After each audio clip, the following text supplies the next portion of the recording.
Our next presenter will be Melisssa Taylor. Melissa is a program manager with the Law Enforcement Standards Office here at NIST, and she is the study director for the quantitative and qualitative terms working group that she's going to be discussing. Her work within the forensic science program focuses primarily on impression and pattern evidence related research, improving forensic science management practices, and integrating human factors principles into forensic sciences.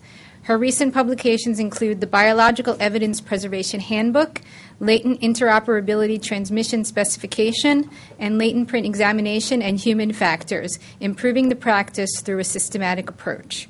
Ms. Taylor is a member of the American Society of Quality, the Interpol APHIS Expert Working Group, and the International Association of Identification.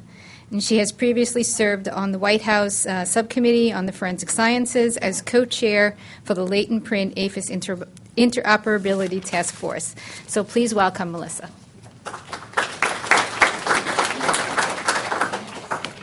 Okay, so in the interest of time, I'm going to shorten the name of the working group to QQWIG. So when you hear that, that's what we're going to call it from here on. So what I'm going to talk to you a little bit about today is what the QQWIG is doing, who they are, and why they're doing it. Okay, so this is an 18-month project, and the purpose of the working group is really to identify ways for forensic examiners to best convey relevant qualitative and quantitative information, such as statistics, using verbal scales, expression of uncertainties, etc. The basic issue before the group is the presentation of statistics, not the production of the statistics. That's a very difficult distinction that we find ourselves making during the groups, is that everyone wants to talk about how the statistics are generated, what's the basis for the numbers that are used. But really we want to focus on, at the point where an examiner has some number or has a verbal scale, what's the best way to communicate that information to a layperson. Our hope is that the final document will provide information on how examiners can prevent confusion and really learn how to present information in a comprehensible way. So who are they? Well, the actual working group is a collaboration between the Law Enforcement Standards Office and Penn State University Forensic Science Program. The project is sponsored by NIJ, and the working group was selected, purposefully to be diverse. It's made up of forensic practitioners, legal scholars, psychologists, researchers, statisticians. We even have a retired federal judge on the working group. So here's the list of the members. We have Joanne Biscaglia, who's in the audience today. She sits as a member. Jerry Laporte is also a member of the working group. But you can see it's a diverse mix. We have federal practitioners. We have folks from all sorts of different universities and coming from different backgrounds. So the management team consists of 3 co-PIs from Penn State, David Kay, Cedric Newman, and Angeli Randive, who's actually a consultant, but she is working with Penn State on their management of the working group. And on the federal side, Jerry Laporte from NIJ and me from OLIS. Okay, so probabilistic statements and statistical arguments are ubiquitous today. We hear weather reports in the media, and across the last day and a half, we've heard this topic of big data, right? There's a trend toward individuals collecting lots of data and then summarizing it in some form.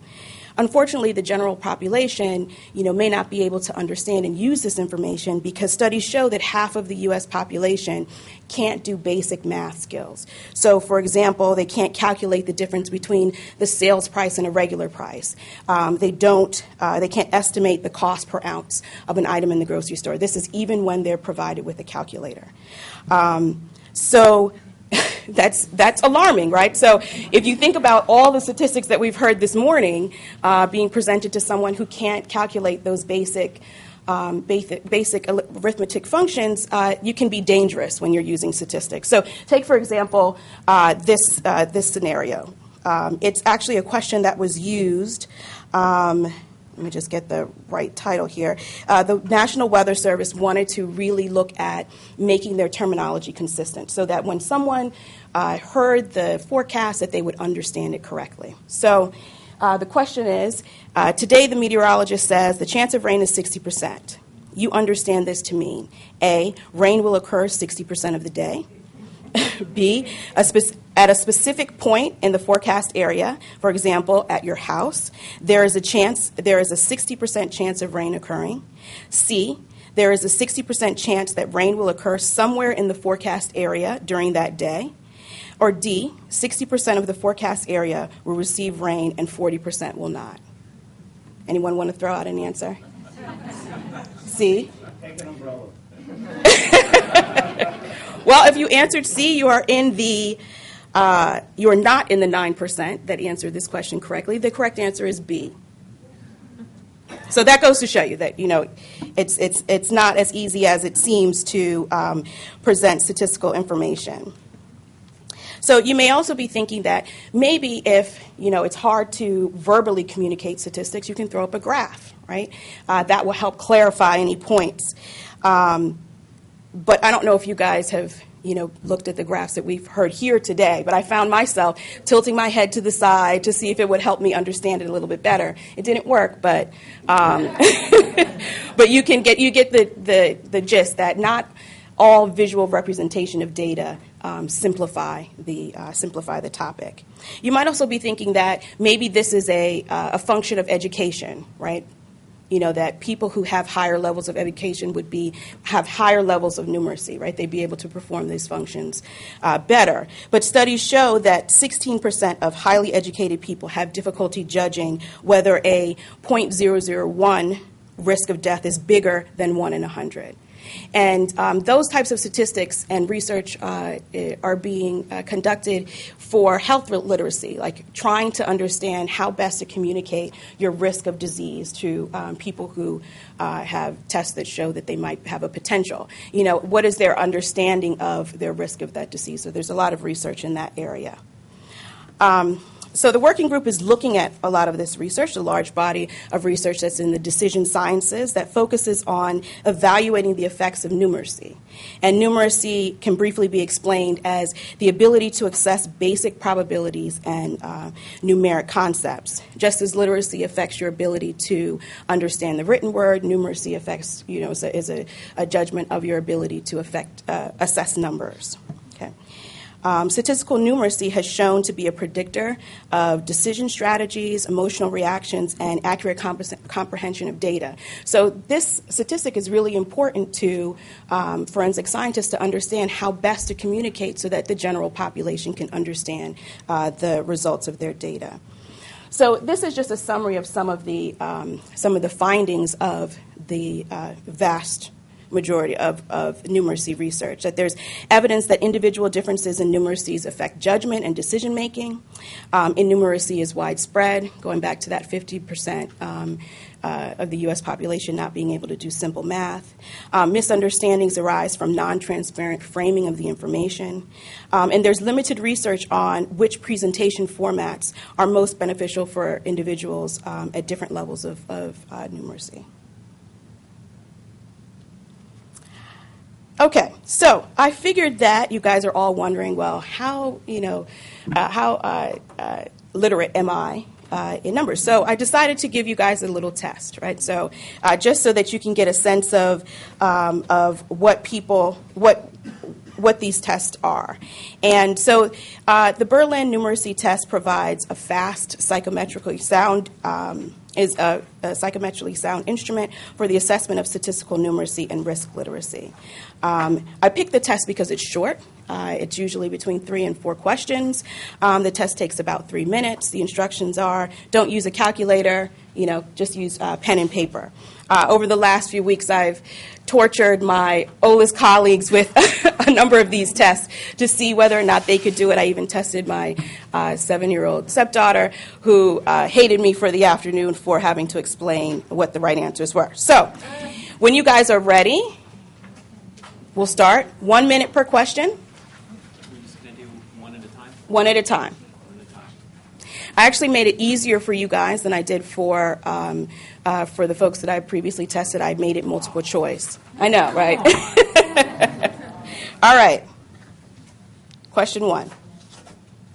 Imagine we are throwing a 5-sided die 50 times. On average, out of these 50 throws, how many times would this 5-sided die show an odd number? 1, 3, or 5? Go.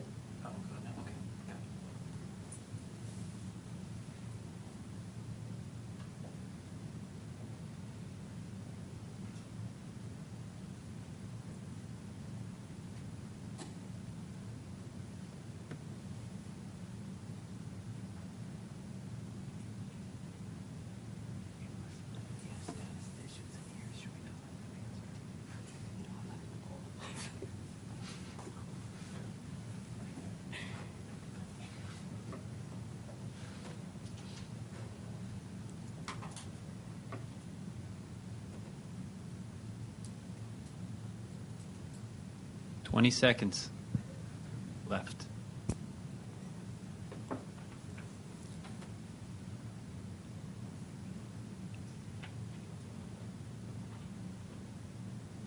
No calculators.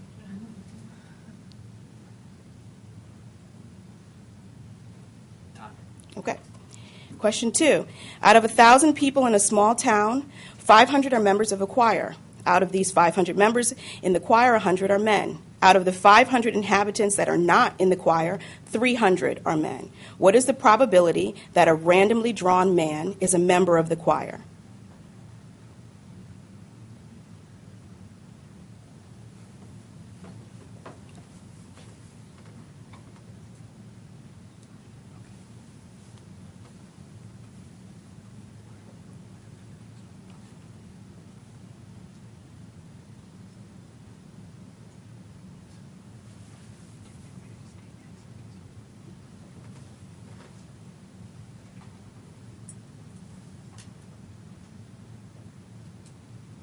Seconds remaining.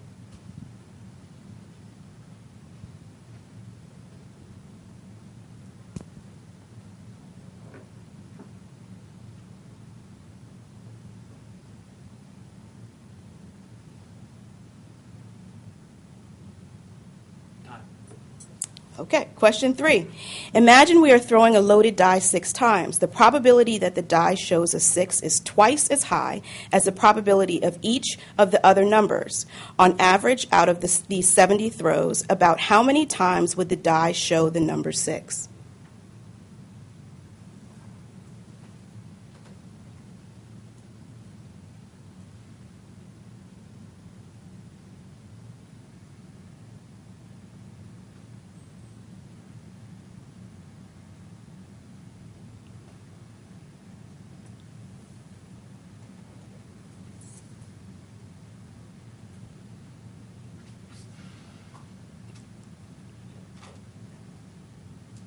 Seconds.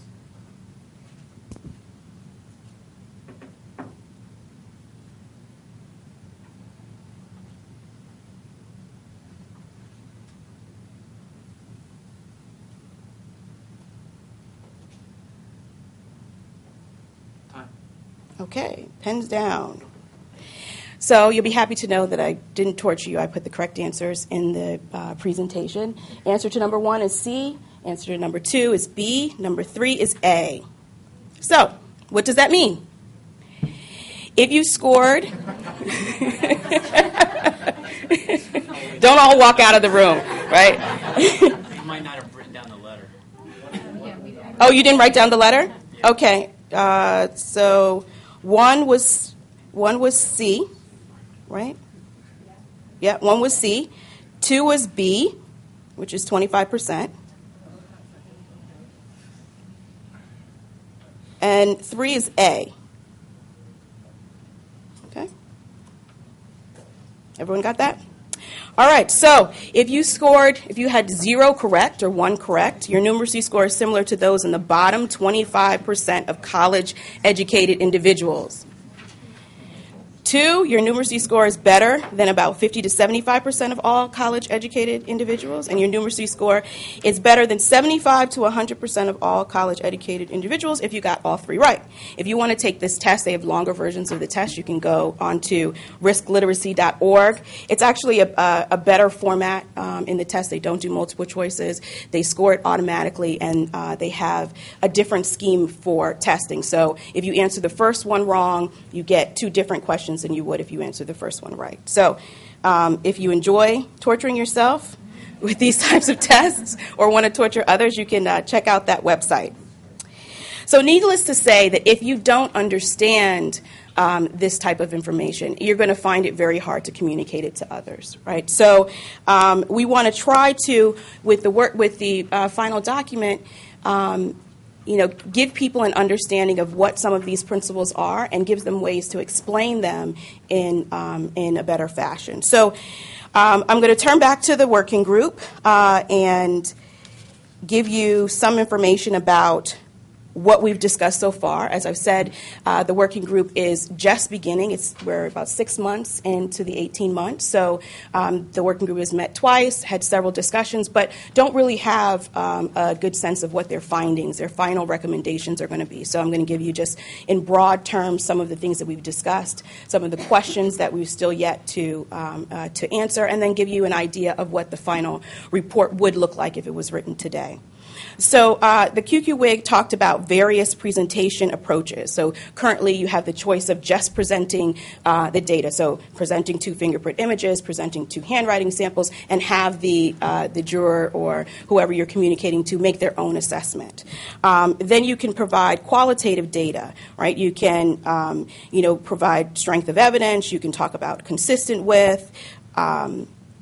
And give other verbal scales. Then you can talk about your conclusions in terms of quantitative data, talking about the probability of match, using likelihood ratio, putting your answers in terms of posterior probabilities. And then we also talked about ways to testify about errors and the probability of errors, whether or not you could do it through proficiency tests, whether or not it's possible at all given the current data that we have. So these are just topic areas that we've discussed. Okay. Some questions that are left for us to tackle. When should probabilities be used, and how should they be stated or characterized? Are verbal scales really better than giving a number? Sometimes people prefer to get a verbal scale rather than a specific number, and specific numbers connotate a certain level of certainty that may not be there in the numbers that are provided. So we want to better understand when is it best to use either approach. Can these verbal scales be standardized across different forensic disciplines? Could there be one scale that you use for all forensic disciplines, or is that would that be too difficult?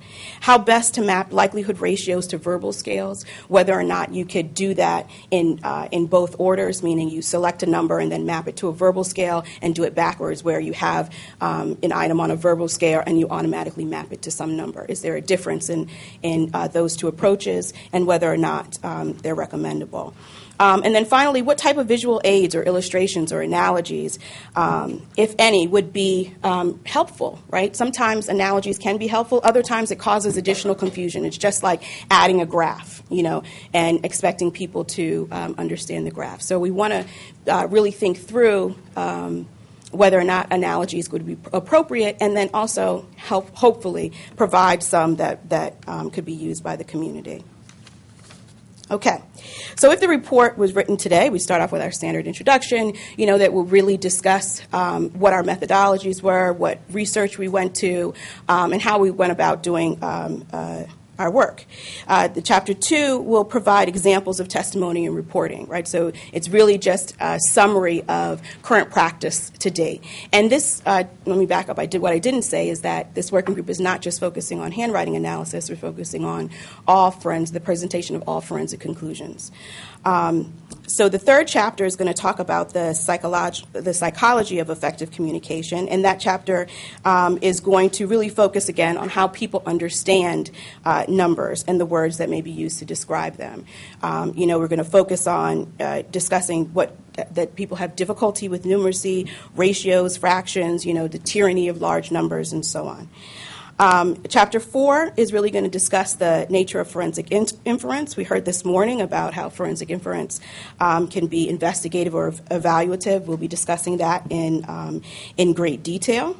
Chapter 5 will be on how to present quantitative and qualitative data. This chapter will provide best practices on how the data can be presented. And then Chapter 6 will focus on how to implement the recommendations and also tackle areas where additional research is needed. Because we're not going to be relying on research that's done in the forensic domain, because there doesn't seem to be a lot of research out there specifically, but there's a lot of research out there in other domains that we can glean some information from. So I just wanted to take this opportunity, since I'm here, to give you a heads up on another project that we should be kicking off in the fall, which is the Expert Working Group on Human Factors and Handwriting Analysis. This will actually be the second working group in a series of working groups that look at what the effects of human factors are on forensic practices.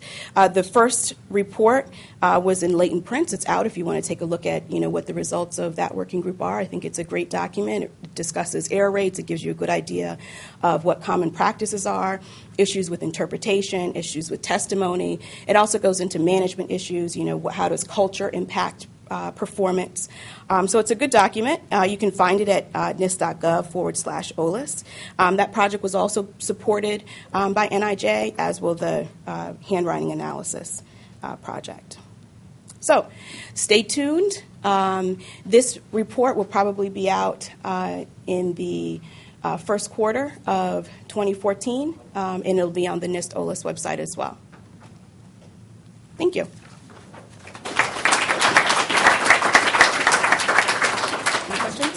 Any questions for Melissa? Not after I gave you that test. Nothing online. Okay. All right. Thank Thank you, you. Melissa. We put that on